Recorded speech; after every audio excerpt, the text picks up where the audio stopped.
Welcome back to the deep dive. We're getting into a story today that's really had everyone talking. It's this huge legal case, the one involving Sean Diddy Combs.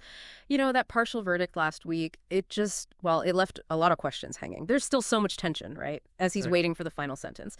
So our mission today is really to unpack all the layers.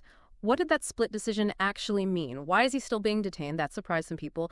And, what's really ahead for him for his legacy? We're drawing on legal reports, court statements, some expert analysis, and yeah, the public conversation around it all.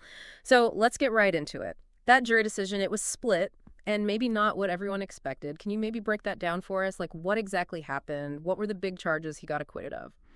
Yeah, it was definitely a complex outcome. Diddy was acquitted on some really major charges. We're talking racketeering, human trafficking. Those are off the table. But, and this is where it gets really interesting, despite clearing those hurdles, he was convicted. 2 serious federal counts under the Mann Act. The Mann Act. Okay.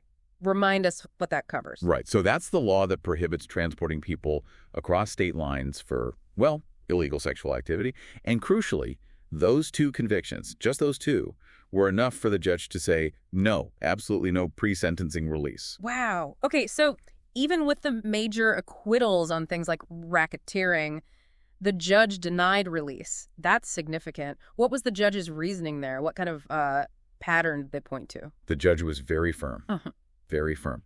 They said that even without those other charges, these convictions showed, and this is the court's language, a clear and credible pattern of abuse and exploitation. Yeah. They even brought up his history of violent behavior, things that had apparently been sealed before. Sealed allegations. Okay. Yeah. And based on that, the judge considered him essentially a public threat.